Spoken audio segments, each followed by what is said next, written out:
Okay, Clemens Wangerin, is that, have I got that right? That's good, yeah. Bollocks that up already? Close enough. Okay, thank you. Take anything these days. Welcome. We're really excited to have you here and talk all things tech and history and stuff like that. So, Pleasure you're to be working here. on, you're working on some really exciting stuff. I want to go back to the beginning, what brought you here, because you've been in Liverpool since the 90s. That's right, yeah. I first came to the city in 94 and I moved here about 3 years later. When I first came, I was already working for a local company called Psygnosis. Psygnosis, even at that point in the early 90s, had been around for almost 10 years and really made a name for itself in the mid-80s. It was one of the first companies to say we're making games just for the Commodore Amiga. And anybody who remembers those days, we're still in the heydays of the Commodore 64 really, and 16-bit home computers as they were at the time. Weren't really that many of them around, but Psygnosis was like they put a flag in the sand and said we're going to do high-end stuff, really amazing graphics, and that's something that really propelled them on a global stage and ultimately actually led to them being acquired by Sony. I joined not long after that period because they went through a massive growth spurt at that time really, and part of that of course was fueled by the original PlayStation. But yeah, 94 is when I came to the city, very different place in the early 90s. I always remember coming down Speke Boulevard from the airport because we used to fly into Manchester. I worked for Psygnosis in the German office as it was at the time. And yeah, I moved here from Germany. So have in the time since then become a German Scouser or a Scouse German or something like that. I don't know. But haven't looked back since. Yeah. You haven't quite got the Scouse twang just yet. You've kept hold of your original German roots, accent-wise. Yeah, it seems to get pulled a little bit all over the place. I think... One of the advantages of I think having lived here for so long is that there's a lot of different influences even in the city, and even the Scouse accent has so many different variations. Yeah, it's hard to sort of be really specifically pulled in one direction. My wife's from Bootle, so sort of part of the family is very much sort of ingrained here. So my kids are definitely Scousers, born and bred, as it were, and love the city, and obviously I've had an opportunity over the last 10 years to be, heavily involved in the sort of tech scene and the startup scene, and the time before that worked at Sony, ran the studio in Wavertree for many years and did a lot of Wipeout titles and Formula One games during that time. Lemmings before you came as well, wasn't it? Yeah. I read somewhere that so it must have been around when you came actually. I think the mid 90s. At one point, Psygnosis were responsible for something like 40% of all European video game sales. Yeah, here in Liverpool, which is just astonishing, isn't it? Really? Yeah, incredible. And I think they had a Queen's Award for export excellence, or really prestigious awards were bestowed upon them. Because at the time as well, it was, I think, in a way easier for people to understand the industry because we were shifting boxes. And people knew what that meant. It's physical product. You put it into bricks and mortar and everything. So it wasn't that hard to really sort of, communicate what it is that the industry was producing, because it was a physical end product. But I think the fact that Sony noticed, Sony was working on what became the PlayStation, the original PlayStation, for a while. It actually looked like Sony and Nintendo were going to do something together in the early 90s. There was talk of strategic alliances, and the follow-up of the Super Nintendo was meant to be the sort of Nintendo PlayStation hybrid. This is all part of history, right? So hybrid console, if you like. So were they looking where Sony was going to do the CD-ROM, drive. Were they looking at going against Sega at the time then? Yeah, it's sort of like it was Sony really felt they had the sort of know-how in disc-based technology, right? Lasers and kind of all of that. Nintendo obviously had games, but Nintendo decided to do it all themselves, and actually Sony, as a result of that, decided, well, so that then we'll go into video games, and the PlayStation was born on the back of that. What they very early on realized is if they wanted to be successful globally, they couldn't just rely on the games that were developed for the Japanese market. They needed games that were developed in Europe as well for the European gamers, if you like. And I think what Psygnosis really managed to do is have such a massive head start that the number of titles that we published in the first 2 years of PlayStation, I think, must have been like a dozen titles or something. And there was, EA wasn't ready to do that. Ubisoft wasn't really the same kind of company that it is today. It was a whole different ball game. So, and PlayStation games were, you couldn't, in the early days, there was no way of pirating them. PlayStation later on had, the original machine, had a lot of problems kind of with piracy, and obviously sort of was forever trying to protect itself against that. But in the early days, games were retailing at retail for 20, 30 quid, I think at a piece. And there was a lot of money that was generated in the industry around that time. And I think the mid-90s are probably the sort of first really boom of the games industry, as it were, because it grew up from toy to something you would do post-clubbing, post-pubbing, and obviously the brands like Wipeout to go with that. Yeah, it did evolve as an age group for the customers, didn't it? From being, like, as you say, something the kids would play after school to being increasingly something adults would play and students. And but I just think it's so interesting that we had this not covert, but huge success story as a business in our midst. And it's probably, if you asked your average person on the street, have you heard of them? I dare say it might be 50-50 whether they have or haven't. Yeah. Whereas you compare that to other, like, well-known companies and industries in Liverpool, and because we're all so proud around here that we want to reel off our success stories, they sort of flew under the radar a bit, didn't they? You put your finger on a really interesting point, and I think I've always wondered that myself. If you think of, what the city is capable of producing when it comes to individual entertainers or sports people, whether it's from a sort of grassroots level all the way through to professionals, that does exist in the industry. I mean, there's scousers working in our company, and there's plenty of successful scousers in the industry that have Martin ourselves as he's from Netherley originally, as a self-made entrepreneur, and Martin Kenwright as the founder of the company that I work at today. And but it gets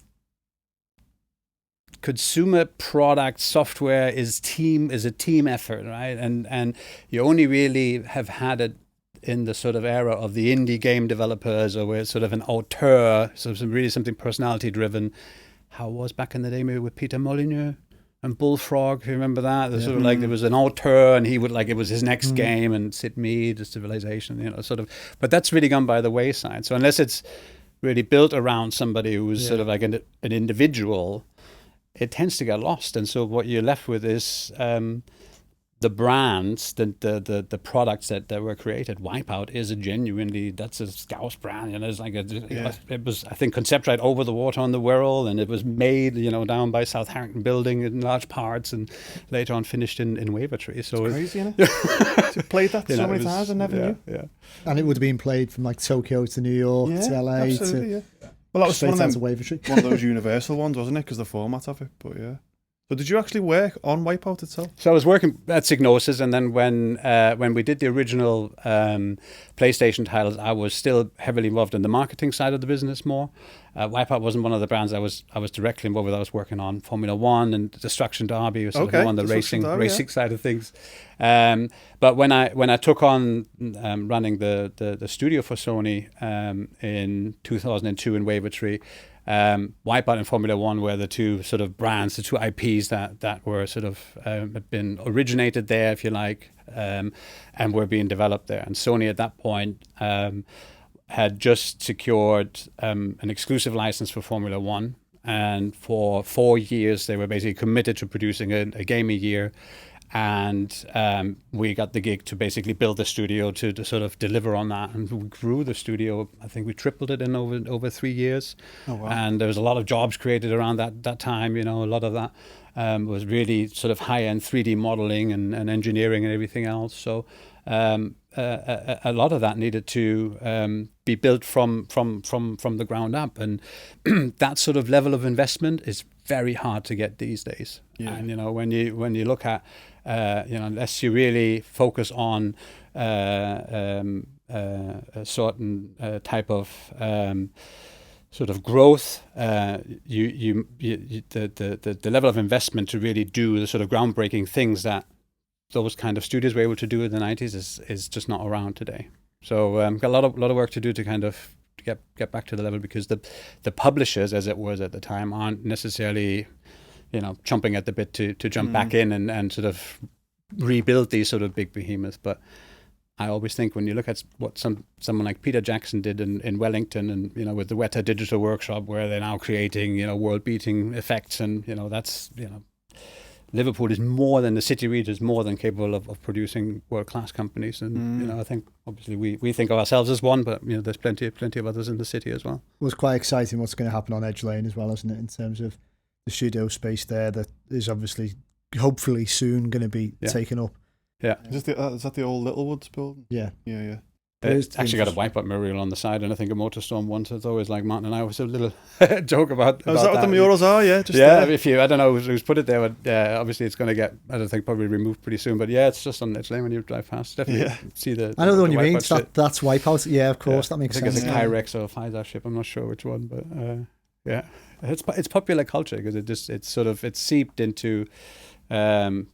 Sort of that popular culture. A lot of people around that time were fresh to university, and I think they carry those sort of memories with them a long, long time. And when you work in the games industry, I guess it's the same as in other creative industries. It's when you meet people who've had a good time playing your game that it becomes real what you've invested into the game, because it's a really abstract kind of process. Making games is very different to playing and enjoying them, and it can be a very arduous process. It can be very long hours and all the rest of it. So when you sort of meet people and go, I love that game. I've spent, that's sort of makes it real, and sort of gives it a sort of real sort of, that's what a lot of us are doing it for, really. But the progress, that's an interesting point, that the progress of the gaming industry has outstripped other entertainment formats. So like film industry, right, they flirted with 3D, didn't they? Kind of look like they've abandoned that. But music industry, it's gone more digital. But if you compare when we were talking about 16-bit Commodore 60, if you compare that to a gaming experience now, it's night and day, isn't it? Yeah. And we'll get on to the almost like virtual reality-esque, or certainly like a feature film-esque experience of gaming now. But it's just unbelievable how much it's transformed. Yeah, and I think when you look at something like the new Lion King film, it's entirely done in the computer. There's no shot, there's nothing filmed, as it were. They did the whole thing in the computer. And when they do the shoot, they have headsets, VR headsets, to kind of look around that. And then, so once you create something entirely in digital, you're actually writing natively to that format, right? And I think that's when things start to get really interesting, because there's now no reason why you can't literally do a VR version of that very easily, because it's already in the computer and you should be able to get inside it, probably with some additional, you know what I mean? But it's sort of like, it's something that's natively written for digital. It doesn't have to be made 3D or something like that. So it's still early days. I think, immersive storytelling, people are only just now getting their head around what does it immersive storytelling actually mean? Is it more than a 360 camera that's static and kind of gives you a sort of first-person view of something, or can you use it in other forms? Do you think we'll be sat in the cinema in X amount of years, say a decade, with VR headsets on, watching films and like that? Everyone will be twisting around 360, watching their own version. Yeah, I don't know. I'm neither utopian or dystopian. I always think these sort of technologies, they'll find a way of being useful at the right time. I think there'll be some great setups for if you want to watch a film fully immersed, whether you do it in a cinema doesn't seem like a logical thing. When you look at some of the setups in cinemas these days, where they try and take it a little bit further with immersion, where the screens are on the side or it's 4D and there's sound and stuff, I think a lot of that, is going to take on another level. There's sort of, your senses are susceptible as heck, especially when you immerse yourself in something in dark rooms. There's a lot of stuff that you can fool the brain into thinking, and 3D effect is a very simple example of that. You can fool the brain into thinking something is sort of in 3D space when it's not. I think companies like The Void, have you heard of that? So it's a whole category of location-based virtual reality. So it's basically an arcade. You go in, they have the Star Wars experience and the Ghostbusters experience. They have them at big malls. So the Westfield Shopping Centre down in London, I think, had them for a while. You go in, you suit up as a Ghostbuster, and then you have a VR headset on. It's all on your backpack. You go in, and it's mapped, basically. Yeah. So even though you're in a sort of blank space, where the wall you see is a wall with a wooden paneling that then falls away, and there's a ghost behind it and stuff like that. And you walk through it like a maze. Yeah. And sort of like, obviously, it's based on I think there's an Indiana Jones one, and there's like a theme park ride that you can walk through. When you come out, you're like, I was just in a Star Wars film. Wow. Bit like the motion rides, I guess, but I again, suppose one step further.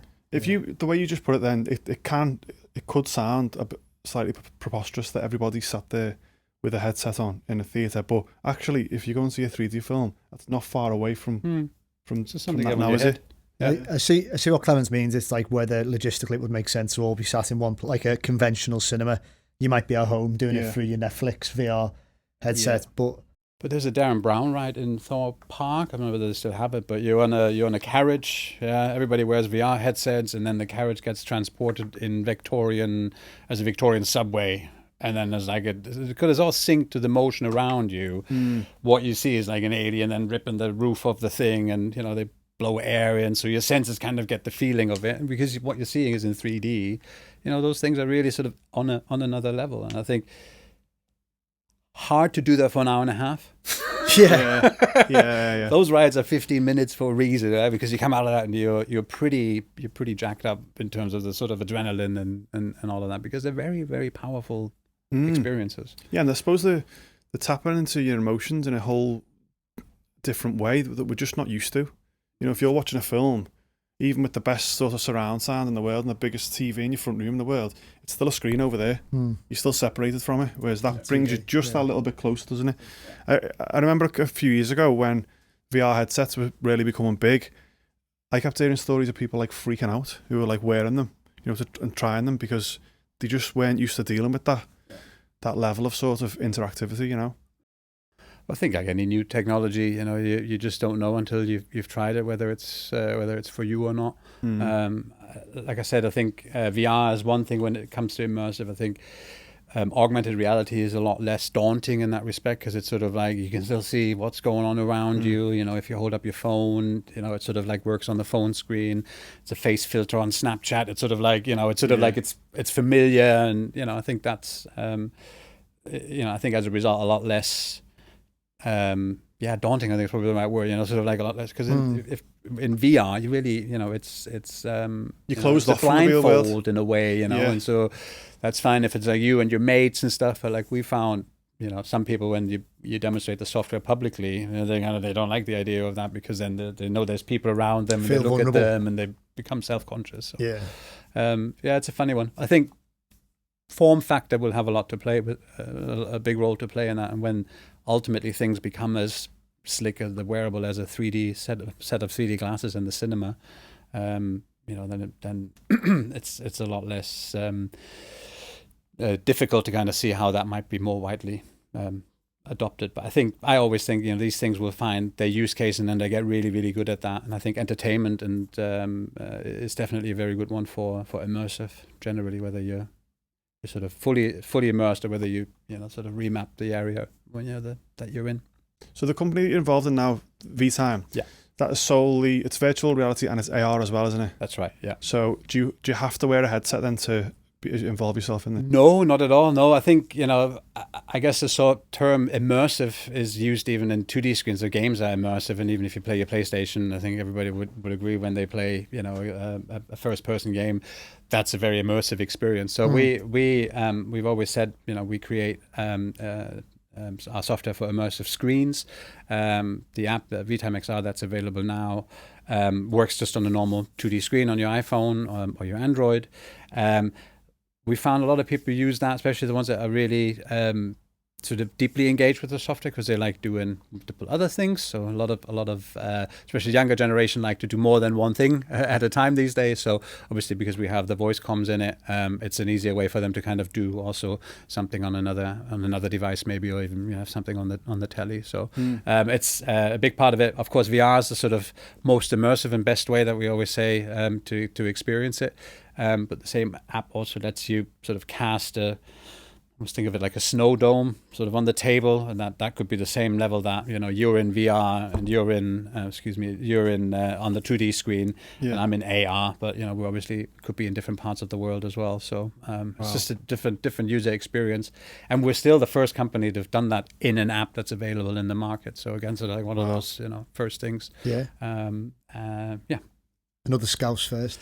Well, yeah, Silicon Scallies rather than Silicon Valley, right? So that's sort of like we like saying that, you know.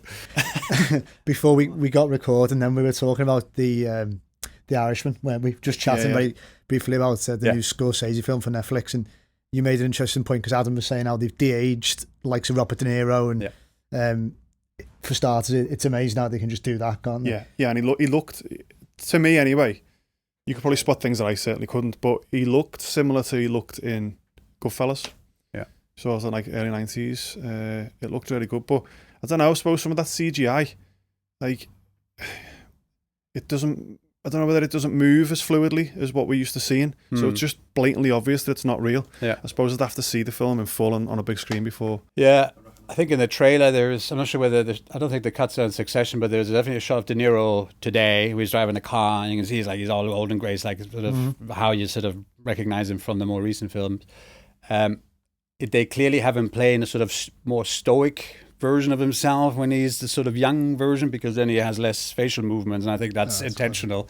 You know, he's a bit more like it just seems a bit more, because you don't really want to have to worry about it. Because once you start emoting like with your face and becoming expressive, then like, you know, the fine line between realistic and Shrek when it comes to animation and computer animation, you know. And so how much of that is a gimmick then? Because why not just cast someone who looks like him when he was younger? I think that's probably a very, very big debate, because it's not, I don't know, maybe it was the script couldn't, I don't know, it was a creative decision. People are talking about it on the, you know. People are talking about it. Didn't that also, there's a reason it's on Netflix, because I'm sure it went through a couple of production companies and they kept running out of money. It kept going over budget. And I believe it was this de-aging technology that caused that, because it's meant to be super expensive. Yeah. I mean, you know, the thing with all of these technologies, I can imagine that things like machine learning and AI will make them more and more achievable and more attainable and cheaper for us. You know, the software that we've built, vTime XR, is very heavily dependent on avatars. So it's very much a topic that we sort of care a lot about, because ultimately you create a sort of virtual representation of yourself. And, you know, there's a lot of, almost one-to-one you get when you're inside a VR headset. You already have this sort of stereoscopic 3D effect, and when you hold a set of controllers, the mapping between like your virtual arms and what you're actually doing is the same. You feel very grounded in this other reality, right? Yeah. And so, for example, we have one scene where then there's a light source over there, and I can then see my virtual shadow behind me, and I move like this, and I'm casting a virtual shadow. So the thing that happens is you sort of get grounded in these other realities, and you have a sense of presence that I think you just haven't got when you're just on standard 2D screens. Do all those inconceivably complex, I would imagine, ideas as to how to render an artificial shadow, do they all start with an idea from somebody like you who goes, wouldn't it be cool if? Yeah, I think those things tend to be more emergent rather than being descriptive, because we don't make games. I think in a scenario where you make a game, you probably would, because you have to really, there's probably a narrative, and you're sort of really trying to direct the player's experience of it. From our point of view, we really want people to have a good conversation, and so it's a sort of more incidental part of creating a believable virtual environment than sort of saying specifically, and it needs to have this particular piece of flair. It's almost So how might it say? I work in Liverpool, and my chief of staff for the company I work at is based in San Francisco, but we want to have a meeting face to face. Is that how it could be deployed in that respect? Yeah, for sure. So, you know, from our point of view, where we were going with the avatars is, you know, we realized early on, our background is in games, so there's not just myself, but the whole team at the company at vTime is, you know, very experienced in making AAA titles, high-end video games production. Yeah. And so it was a natural choice to kind of pick a stylized approach. So to actually say, okay, we don't want to go just for a photorealistic approach, because actually what's going to be more useful is to treat them almost like game characters, because then it also means the environments that we put them in don't have to be photorealistic. We can make them look beautiful, but we don't have to worry too much about sort of attaining this photorealism sense, you know, 3 years ago, not forgetting, you know, not even today on cutting edge tech. And it sort of gave us a really consistent look and feel. And what we found is there's, a lot in an avatar that comes from how you talk generally. That makes that virtual person. So if you talk angry, that avatar will seem angry. You don't have to necessarily convey that in specific animations. Yeah. We found that the voice itself, even if you don't have controllers, is a very good way of driving movement in a conversation, so that the avatars don't sit there just still. So even though if you don't have controllers, we still animate the avatars. And we auto move their eyes so that if you talk to me, my avatar will detect it and I will look at you, even though there's nothing tracking your eyes. So it's just the little tricks from games, and we call them small brush strokes. But that's what makes us sort of successful in what we're doing, is because we're sort of trying to create a sum of parts that ultimately feels magical. So yeah. So the people create their own avatars, or is it sort of modelled on? Yeah, we have a photograph or something. You can completely freestyle. There's millions of different combinations. We have some presets. Some people find it daunting, so they're going to want to just kind of go with one of the sort of presets, and that's really easy to do. But for anybody who really wants to kind of get under the sort of into the detail, we realized very early on, one of the changes we made when we first launched, we still asked, sort of doing the whole creation process of avatars, we still asked the user to sort of, are you male or female? And one of the first updates, we actually did away with that, and we decided, okay, let's just users define themselves by how they appear. And so they're like, well, if you don't want it, you just define yourself to, in that way. It doesn't have to be a specific question, because we find is like all of a sudden the sort of our wardrobes, we had to kind of go, okay, well, that's for the male, and then we're just like, well, that just seems really weird. We just want, this should just be a wardrobe, and it should just be down to the players. And that's anecdotally, something that I think people have really come to appreciate about, something that we've done well in the app, and it's certainly something that's become a sort of ethos for us going forward.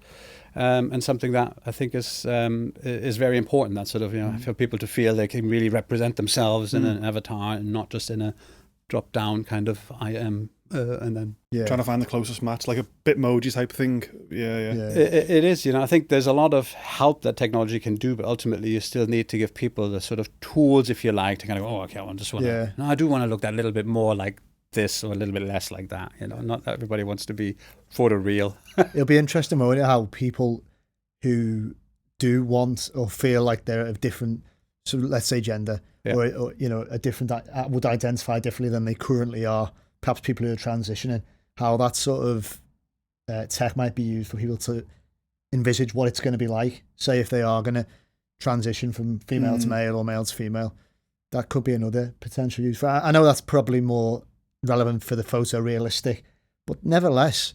But the avatar is something. It is of the self, isn't it? Because it's a first-person experience. You look down, and if your body is, how you feel inside, your virtual body represents that. Then I can see why, really go, this feels, and this is the thing about immersive software, where it feels good. It's kind of is a really it feels right. It feels different. Is a really recurring theme. It's sort of like, and that's unusual with software. Games, you find that now. Games make you feel competitive or.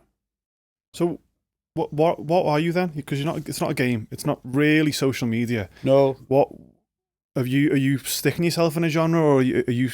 So we're just trying to sort of define ourselves as a company using immersive technologies that completely change how people communicate and engage with each other, right? And so, vTime XR is the first example of how we're doing that. So we're putting people into beautiful virtual destinations. They could be anywhere in the world and use just their phone and internet connection to kind of get together and share 360 media, and that's been a really interesting journey. And I think what you touched on before about yes, we have 2D screens, but one thing that we realized is that it's very different when you have traditional social media, which is where you're looking at a window into somebody else's world, versus you're in the same world together and the stuff is happening at the same time and you're interacting in real time and you're talking to each other as well, rather than text. So we've, it's definitely for us created what we've called a sociable experience rather than a social experience. And being sociable, I think, was a lot driven by some of the early design decisions we took, which is like you're seated, you can't really get up and move around. It feels quite safe. And I think sort of some of those earlier themes that we talked about there with sort of how you represent yourself. I think people generally feel it's a bit more grown up maybe than some of the other software in the market. So would you say because there's a lot of negativity out there about social media in terms of like the anxiety it creates because it's sort of picture perfect, as you just said. It's highlight reels of people's lives, and it becomes a popularity contest with the likes and stuff like that. Yeah. But I'm assuming yours is completely different than that. Would you say yours is closer to reality? I think we certainly always felt that for us, what we wanted to focus on was the fact that you can interact with each other in a way that you just simply can't, even through Skype or FaceTime or WhatsApp. So we sort of really knew, okay, there's a sort of new dimension that you can add to this. And I think what we really, I guess, sort of one of the tailwinds we really benefited from was that we hit that wave end of 2015, 2016, when the Samsung Gear VR was given away with Samsung phones, and sort of Facebook had just bought Oculus, and there was a lot of attention and around that. And the stories we've heard of people that came into VR at that point was are really interesting. A lot of that is because people built connections. There's communities that formed. The communities formed around people new to VR. I just picked this thing up at Curry's. It's like it was a giveaway, and like now I'm at home. I've just stuck my phone into this thing, and I'm online now. And who are you? I'm Bob. I'm from. So that's literally like what happened. Yeah, and like anecdotally, we had so many posts on Twitter and stuff, and people just like, oh, I've just spent most amazing 15 minutes talking to somebody outside the International Space Station. One of the destinations we have is you sit outside the space station, you look at Earth, and wow. I don't know. So there's a lot of really really fun things that came out of that software. So in terms of like your goals then for your company, are you what's next? Are you sort of looking at businesses, how you can get into that? Like how far away are we from, for example, I can be on a treadmill in the gym and I can be having a meeting with my colleagues looking at my office. But I've got a headset on. Is your avatar in the office and you're on the treadmill, or is it the other way around? Is your avatar doing the treadmill? Because what I'm saying is you can basically be in two places at once. So look, I think from our point of view, we like to say that we have a vision. How long it takes to get there, we're not really quite sure. If you think, we know along the way things like 5G is going to be really important. Yeah. It's really from a technical point of view. There's some additional technologies like edge computing that come with that, that will provide sort of additional computing power that things like autonomous vehicles will really need, and sort of smart cars, and not just sort of AR and VR, but, we'll certainly really benefit from that, because it'll allow developers like ourselves to create sort of the next level of applications. That's just not possible with things like 4G today, or the sort of types of headsets.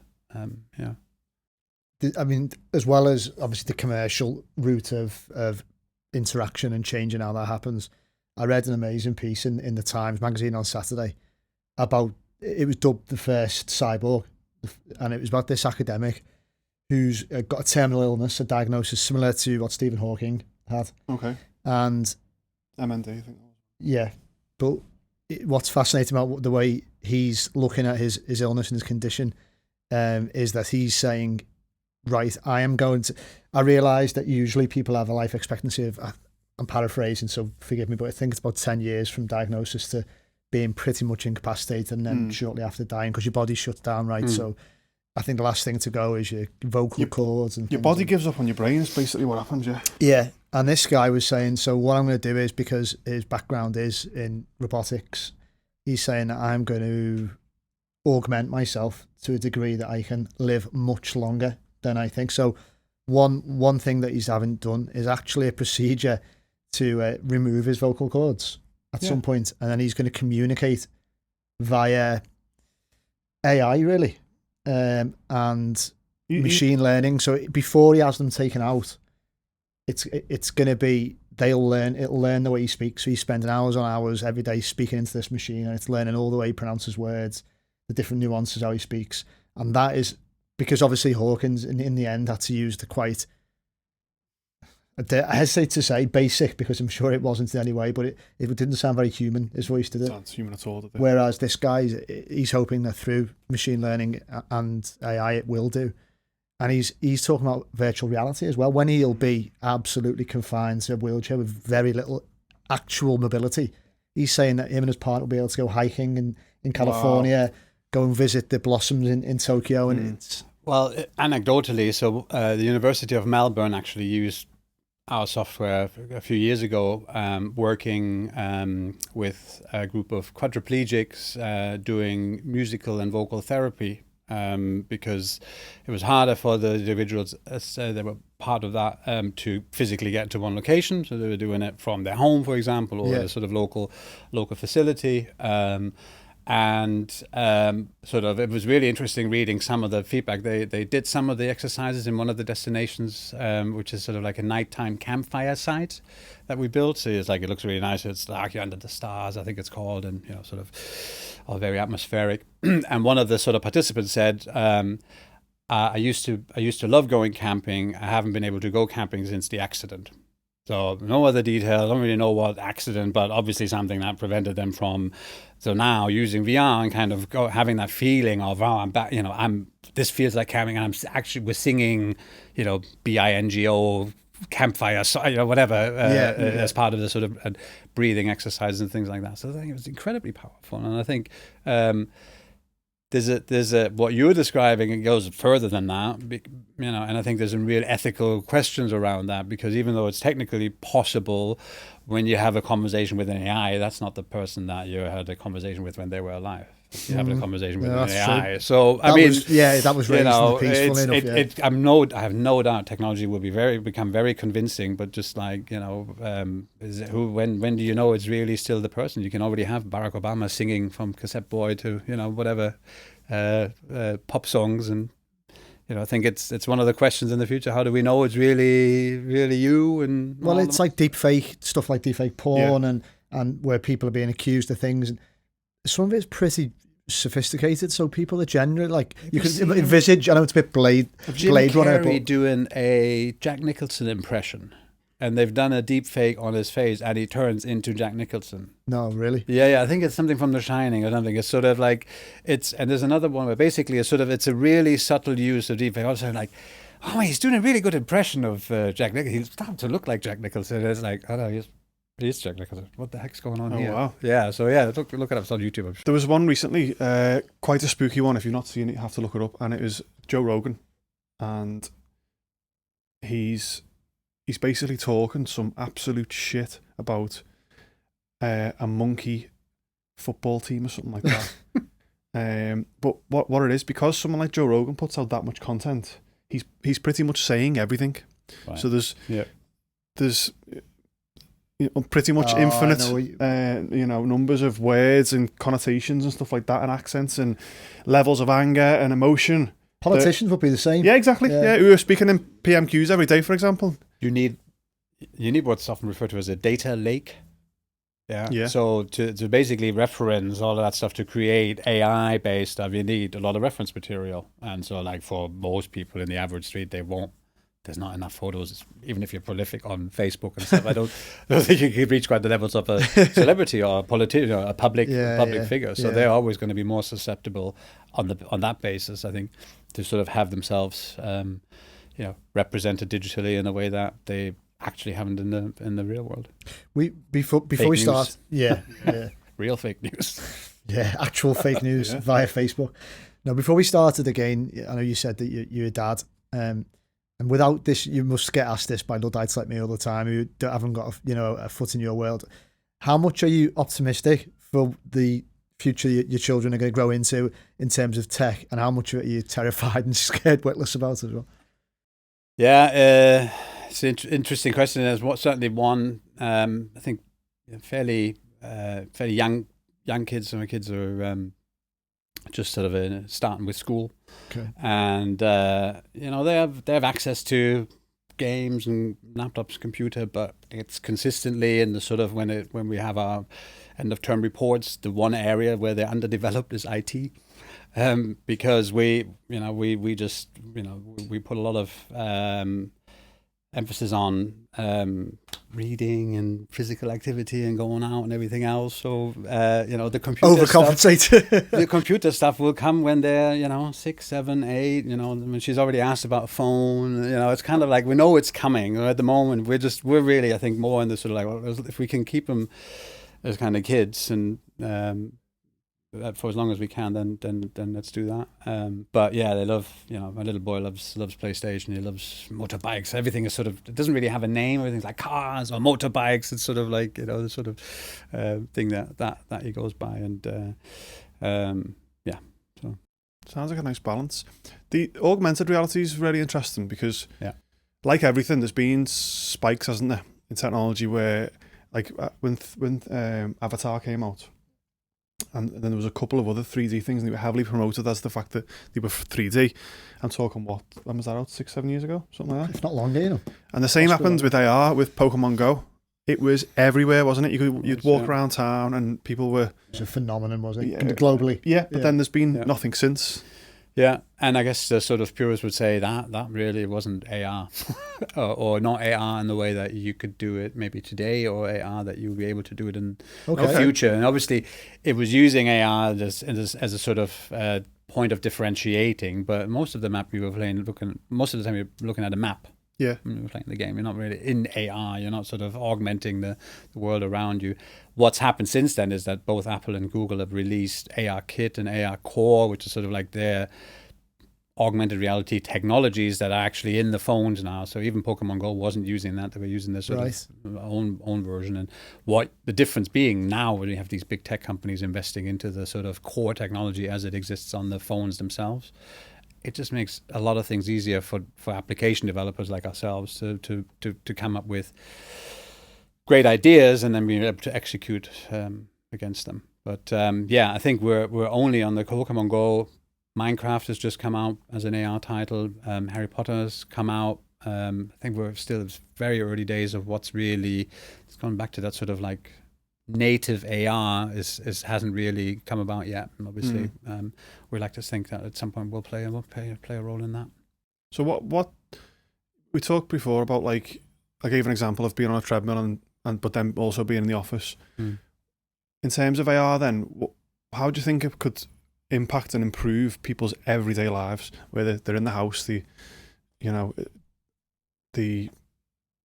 need to order something from the shop, they want to watch something. Yeah, well, I think it certainly can help sort of reduce the need to travel, if you like. Certainly for business users, this idea of having a home office or remote working is something that feels a little bit less displaced, maybe. It's generally a trend that exists. I think people want to, because of how the world is, people, I think, generally looking for more than the traditional 9 to 5. A lot of people, it doesn't really fit into their work anymore, or the sort of work-life balance. They want to, only work during outside of term time, or or doing whatever. So and I think some companies are sort of recognizing that already. And I think Greg's, I can't remember, and I can't exactly of the exact example, but somebody was specifically looking to hire people from a certain sort of returning to work kind of scheme. So anyway, lost my train of thought there. Just in terms of improving people's everyday lives, rather than sort of logging into this AR almost as a game, because I presume some of the VR stuff, right? I presume that is still used like you would have used a console. Like someone you mentioned before, people aren't going to walk around with those big giant headsets on, so they'll still go up to a bedroom or go to a room where a console might otherwise be. Yeah. How far away do you think we are from sort of making that transition where everyday people are using them to improve things they do in their everyday lives? Yeah. Does that make sense? So there's going to be an event horizon. You know what I mean by that? Sort of in terms of let's think of my kids now, right? So they're not teenagers yet. So they're already used to sort of like, we have Alexa at home, so they think you just talk to everything. And you talk to everything and tell it what you want it to do, and it does it. And I think that's a sort of like, so for that generation, which is probably, I'm not sure if there's a name for it, so before Gen Z, they'll have a whole different, they'll grow up with different influences and everything else. So it's already now you have a generation that, not the internet came about while they were young. It was like the internet was there and social media was there and all the rest of it. And so, I think that's a big determining factor from when that becomes a thing. Because technically you can do it now. So technically you can write a piece of software, use a headset of your choice, a Magic Leap or a HoloLens if you want, something augmented reality, or an Oculus if you want VR. And you could create something that for a specific audience or subgroup would make their lives better. So, specifically for, remote workers. It's used already in things like training for jobs like painting, car painting. So, for example, there's like enterprise software. You've done a headset, the peripheral you hold, the controller you hold is like an actual spray painting gun. Of course, the upside is you don't have to use actual spray paint, but you're in VR and you get feedback on how well you've painted that door, and you can complete your sort of training that way. So there's vocational uses of it as much as anything as well. So it exists sort of in pockets. I think if you're saying how long until it's sort of like it's part of popular culture and people have sort of accepted it as a thing you do that's as natural as looking at your screen, it's a generational thing, and I think it's not something never going to happen overnight. I think these things never happen overnight. It's like when did it become the norm that people just stand like that at the bus stop? Just sort of. Yeah, it just sort of happened, didn't it? Yeah. But then wearable tech is different as well, almost a bit more insidious, is a bit dramatic. But what I've noticed is, at least if me and you were having a conversation in the gym, which we often do, we're probably not a good example because we'll actually be just chatting shit to each other non-stop and talking to one another. But other people might, when they're on the phone, you go, okay, well, I've lost his or her attention there, or that something's prioritized. But then when they've got a watch on, and it's an Apple Watch, and they're looking at that, and you think, are they checking the time? But they're actually reading a message. And I suppose down the line, is wearable tech going to? You must have heard is it even apocryphal about Google contact lenses and things Google like that? Well, that was banned. There's Google various. Glass I was don't think it's banned. They're doing more in that space. It's a very different type of wearable. Google Glass, because it actually has a physical screen sort of in the corner of your peripheral vision. That has some uses, but again, it's a very different sort of thing. I think just nobody really knows, at this point. Crystal balls out there. Yeah, and I think technically there's a lot of challenges to really do it in a way that it's affordable. Yeah, a HoloLens 2 is thousands of pounds. So, it's not something we're going to find available on the sort of bargain shelf anytime soon. What's HoloLens to? Like a HoloLens, is a wearable for Microsoft. Yeah, I think it's $4,000 when you buy that as a developer, doesn't it, or as a business? Yeah. And so big companies use it for logistics. So you're in a warehouse, or you're kind of receiving remote assistance of some description. The field engineer will put a headset on and then see on the wiring in the cabinet, oh, okay, well, that's not right. It actually needs to be more like that. So, super interesting. And I think where we want to get to is where, for the average person on the street, they become regular users of the sort of technology, and this vision and this journey that we're on. For us, we don't know how long it's going to take, but it's very important that we have these stepping stones, our products that we release, because they make it real what we do, and they sort of give us feedback from real world users and the sort of kind of anecdotes and stories that I talked about before. There's an episode of the latest series of Black Mirror. Right.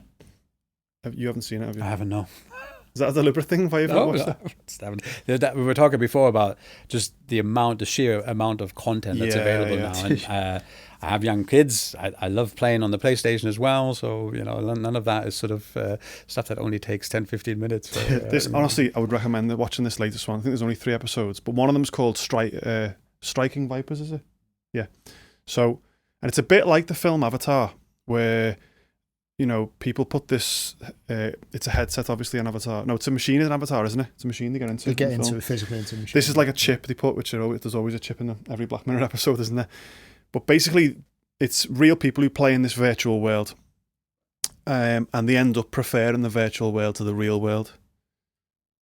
Is that something you guys are, even looking at the app that you already have out there now, is that something you guys are experiencing? No, not to, there's I think it's at this point, escapism is a big attraction for all forms of entertainment. Whether you go to the cinema, whether you read a book, whether you listen to your favorite album, it takes stuff takes you somewhere else. I think all of those things are useful and they have a place, but I think it's all about balancing all of those things from our point of view. We certainly have a very active community, and sort of things that we have is we try to provide as many tools to keep people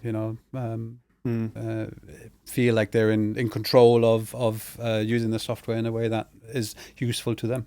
It's funny because there is an ethics to what you're doing, isn't there? But it's probably a bit of a grey area. It's probably not regulated or policed ethically, isn't it? Really.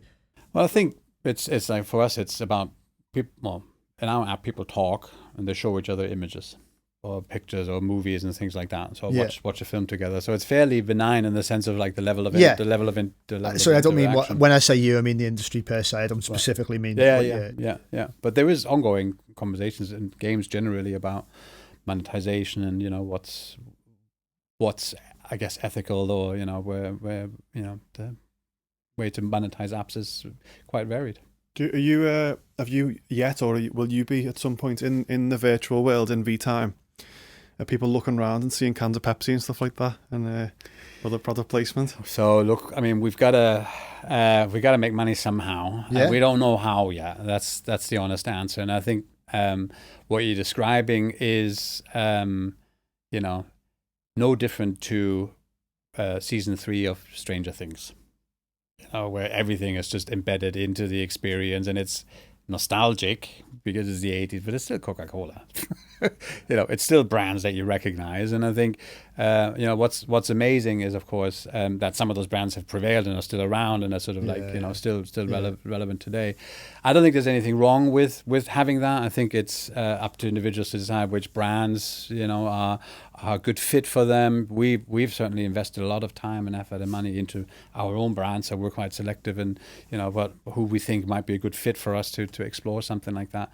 But we haven't announced anything. I think there is it's a topic that keeps coming up. I was like, it would be good. You could put Coffee Cup X there and everything else. But at the moment, because the market is still forming and people are getting too good with the technology, I think it's other than doing a sort of stunt, if you like, it's hard to really make a case for doing something today. But there's lots of big brands who are now getting ready to sort of get in and start doing things because they know in 3, 4, 5 years' time it's going to be important to them. But as you say, that's not so different from in a sitcom, them having a can of Coors Light by the fridge, or it's nothing more sort of sinister or pervasive than that, really, is it? I think it can make it more authentic because it's what we're used to. I think what we certainly know is, we know a lot of the stuff that works on 2D screens won't work in VR and probably won't work in AR because it's just sort of interstitials and things that break presence or break the experience are not good for from our point of view. So I think, again, maybe once these things become more native in their own right, then it's easier to sort of integrate them or be able to do something where it isn't jarring. And I think that's sort of a key thing. I was working at BBC Sport last summer during the World Cup, and they got a white label VR app which enabled the viewer. I don't think it actually got much take up, but it was certainly ambitious in what it was. It enabled the viewer to be sat in like a virtual reality corporate suite, and they're at the game. So they're there in France. And then from there, they could access stats about each team and player breakdowns. And then the really cool bit was they could flip around where they wanted to sit. So they could be sat in the dugout or near the dugout behind the goal. So, for example, for a penalty shootout, you could watch it. And you're watching the game as it is. I was going to say, so it's not VR then, is it? If you're watching actual games, just no, you're right. views. It's augmented reality, isn't it? I think you're in VR and it's just a screen. You're in VR and there's a screen. Okay. And so it's a 2D screen. Yeah. Okay. So it's like a combination, I suppose, isn't it? Yeah. And then BT do it now. BT do a 360 thing.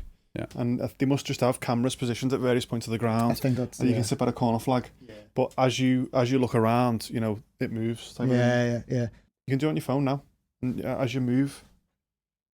So rather than have to like press right on the camera and it'll look right, you just move your phone. Yeah, that's just basically how it works with the gyro. It's a 360 image, and it uses the kind of. So is that the same technology as AR then? It's exactly, yeah. I mean, it's a form of it's an immersive image, right? So like you're looking on a 2D screen, but you're still immersed by it, still around it. So it's just another way of viewing that content. Is that a market for you then, or a potential customer base like sports, professional sports, and football in particular?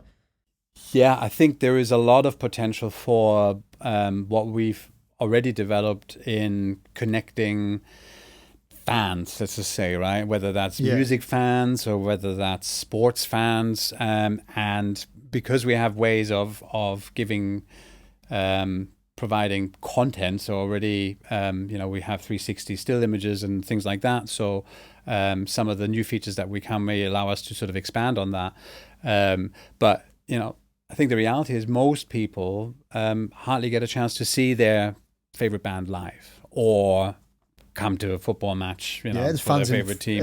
Middle East, Far East Asia have never seen Man United. But... Yeah, and I think we're certainly in a position where you can make them feel a lot like people like that who are a lot more part of the experience rather than sort of just watching from home on a 2D screen. I think there's a lot of that, and I think.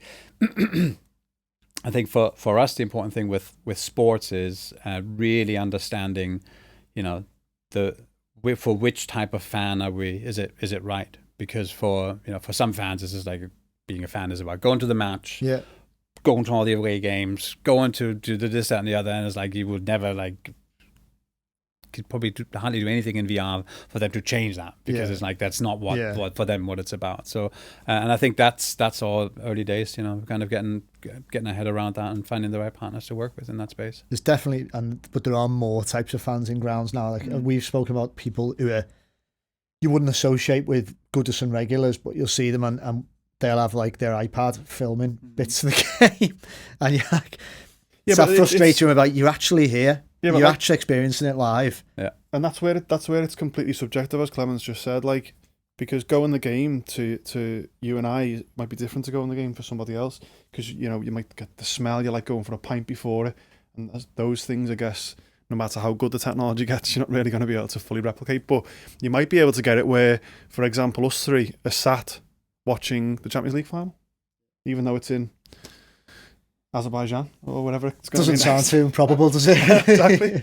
Yeah, that's where it gets really interesting, because it is that it's really getting close to that line of immersion. And I think when I looked on your website, you talk a lot about people who maybe aren't comfortable in real life social situations. You're able to give them that. Would you even call it almost practice for somebody who is a little bit introverted? Yeah, maybe they would go on. What we found is again, I mean, none of that is sort of scientifically studied or anything like that. But we like I said, we did get a lot of people writing into us and sharing their experience with us.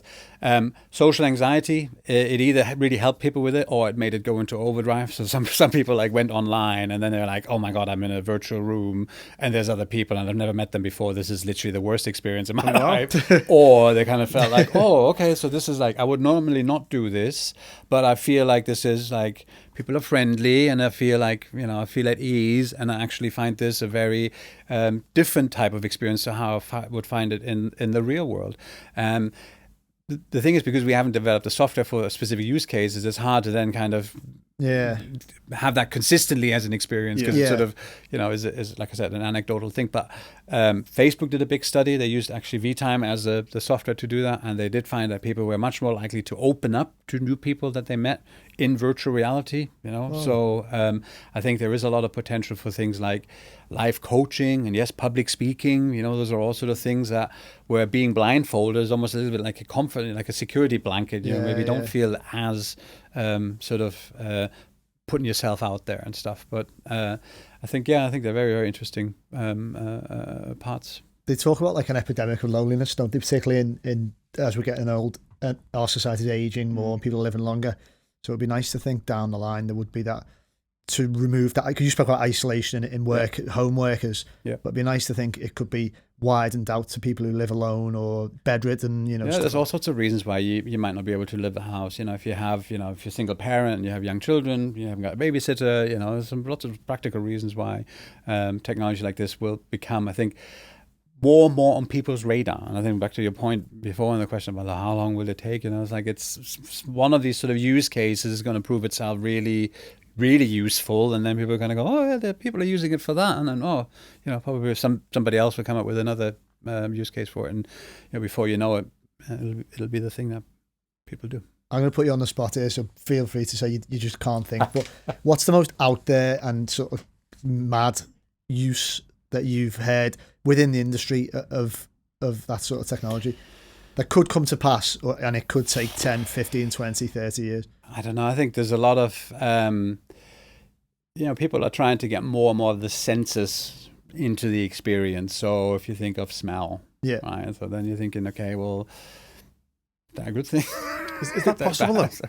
Yeah, I mean, it's like a room freshener, right? You can make a room freshener smell like pine. So, you could put somebody in a virtual forest and have little pine scent sprayed in their nostrils and kind of do it in a really micro way. And so I think, there's lots of interesting stuff with this. What I was saying before, there's location-based VR where you do things in the environment that the user is, and it sort of enhances the sensation for them that, those the Void, for example, they have like heat then going off. So there's an explosion, and then they blast you with heat. Yeah. So then you get the heat on your actual skin, but you're in VR and you're sort of like it connects the two again.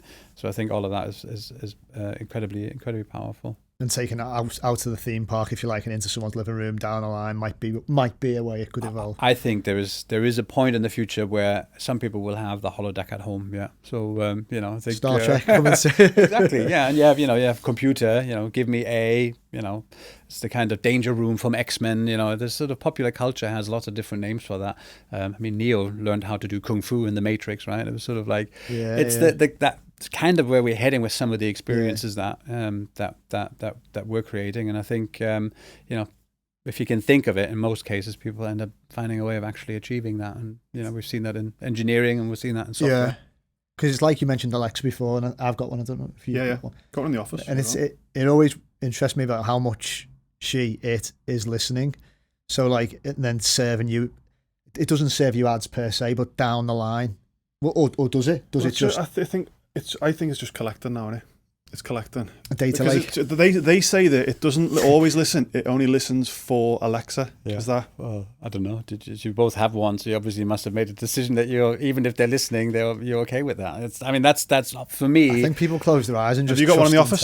Have we got one in the office? No, I don't think we have one in the office. But we all have mobile phones. So I mean, whether it's Alexa or OK Google or Siri, I mean, it's the same principle applies. Sure. They all have a wake word with which you get them to jump into action. And because everyone's had that thing again where they've been talking about something and then they'll go on Instagram. Oh yeah, and 100%. then like at 10 minutes later they'll see an ad and it would be like, what, how?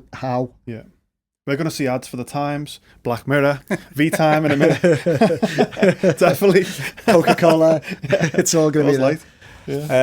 Yeah. I think look, voice is very interesting. I think just as a way of giving a very natural feeling experience of using a software. Yeah. So like when we want our software to do something, ideally we want it to be able to kind of interpret, give me something, that is a little bit like, so sort of, we like to be quite nuanced, right? It's very hard for us to express ourselves in a very specific way. And I think that's still one of the limiting things of things like Siri and stuff. You have to really, like an Alexa, set timer for 1 minute. It's like you don't really talk to it. Yeah. And when you try, I do not understand. Yeah. Or it doesn't allow you to daisy chain commands to kind of say, set a timer and do that. So like it's still so early, but a lot of these sort of enabling technologies, I think, will really accelerate that.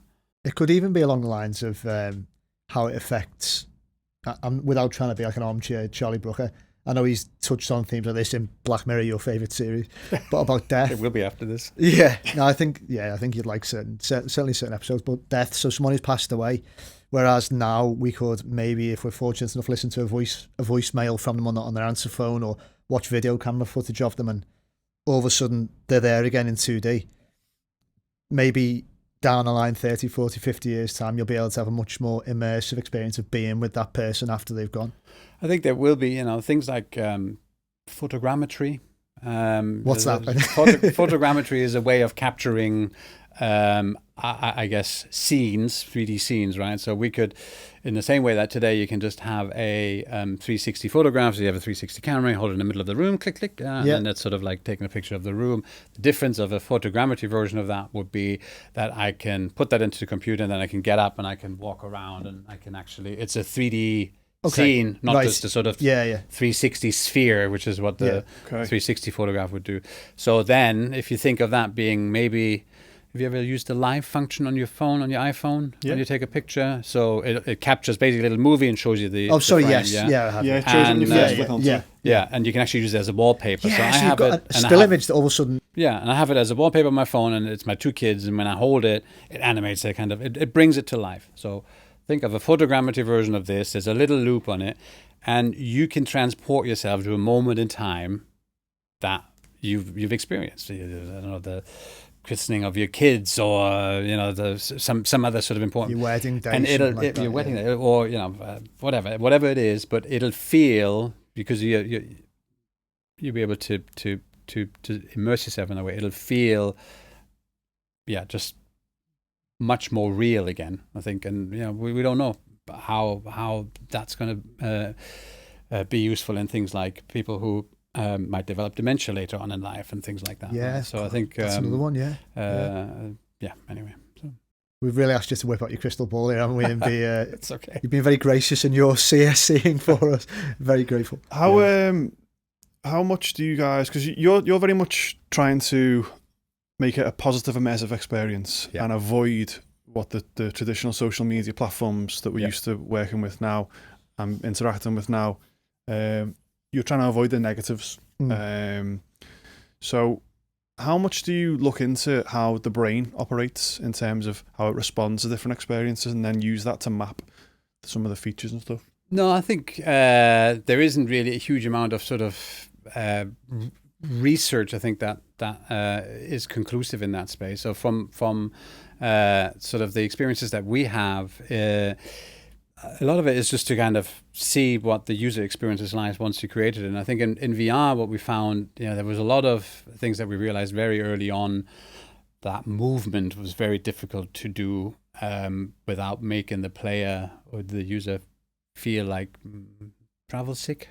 So like what's called motion sickness, simulator sickness, and a lot of that comes from the fact that your brain is like, well, I'm moving, I'm flying, but I'm actually sat in an office chair, and so there's a disconnect that the way it manifests itself feels like you feel travel sick. I feel like that on the Pendolino trains if I travel at night time from London. But so it's really about sort of almost trial and error whenever you deal with new technologies. And of course, if you're looking at sort of peer-reviewed studies and stuff, but it's early days, so there's a lot of stuff still to be I think determined. But there's that.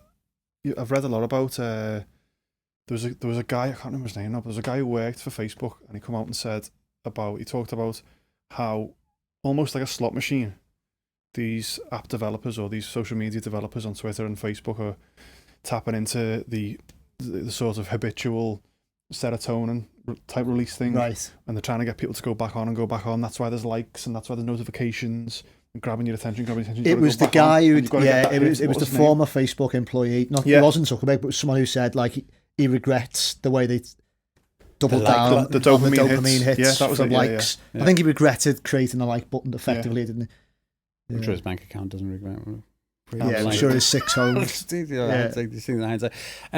I think for us it was about the focus on the sort of real time things and what made us different. If you're trying to emulate what somebody else is doing, you just never know what their motives really are behind it. And you have your own business, so you always know that even if you have competitors, they're usually on a different sort of trajectory or a different part of the journey. And I think it's important to kind of focus on what you think you're doing right and do more of that. Do you get people trying to buy your company, just want to just buy it up because they want to control it? Zux is going to be on the phone soon, I reckon. He's missing the trick, he doesn't. So it's an interesting question, because we didn't set the company up to be just bought by an American, for example. Like if you're saying, because people could, right? That could be a business model, couldn't it? But it doesn't have to be. So like for us, a big part of actually doing this is because, we believe, like I said at the beginning, Liverpool is more than capable of creating world-beating companies in the space that we're in. The team that we've assembled is world-class, and we've done it before ourselves many times. So, good to hear. I think from our point of view, we want to go all the way. And I think what's really important to remember is, if we just ended up getting big tech companies to come to the city, that's not necessarily good news. What we want is successful local companies in this space, because only people and businesses who are sort of homegrown will have the sensibilities in this space that we really are looking for. I think Liverpool is a unique city and has, a lot of heritage and everything. And I think, things like gentrification, when it comes to tech, if you look at cities like Berlin or New York or in Silicon Valley, they're really, potentially really difficult conversations and things to deal with. And I think putting them in a situation where there's sort of there's a big part of local businesses involved and driving that conversation, shaping that conversation, would be a fantastic situation to achieve. We're not there yet because a lot of the companies in this space are still quite young and still sort of susceptible probably to somebody coming in and going, hey, here's a check, and everybody ultimately would have to take a view on that. But I think that the opportunity for the city and the city region to do something in the space that we're in and in tech in general is phenomenal, and we should embrace it. Something we shouldn't let you go without asking as well, because I was chatting to your colleague about it. We love the Baltic area, don't we? Yeah. In so many different ways, in terms of like certainly socially. Yeah, absolutely. You're at the Baltic, aren't you? Yeah, we are. Yeah. And you've been around enough to see that change. I mean, why is it important for you to be there? What do you love about it? Yeah, I mean, I left, so I was at Sony until 2007 and 2009, sorry. And then at that point I was like, okay, well, I want to be an entrepreneur, whatever that sort of, I had a weird idea of what that is, but I left that job and I thought, okay, well, I'm going to immerse myself in the startup culture, and I want to work for myself and do all of this, create my own startup. Yeah, it's follow the dream, exactly. And the Baltic was the first. I'd been there because of the biennial. It was really grim. It was just in one of the sheds, and that was probably like 2 or 3 years before then, so maybe like 2005. I'm not sure when the biennial was around then, but anyway. We're in elevator now. I've been in elevator since then. So 2010 is when I moved into there, not with the current company, but with another startup in one of the incubators.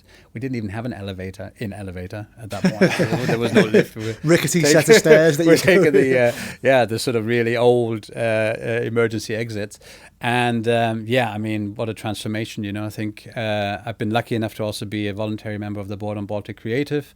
So obviously we have a lot of, over 500 companies who are renting office space from the CIC, and they've played a big role in bringing some fantastic buildings back to life. Yeah, absolutely. Most recent one where a lot of the tech companies are based.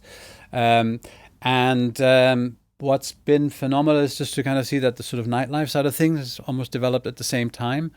And now everybody's sort of seeing the big residential blocks going up, and sort of it's, the next 5 years are probably going to be very different to the last 5 years. I think what everybody seems to be waiting for is for the train station to open. I think there's more and more positive noises around that. And I think there's got to be, hasn't there?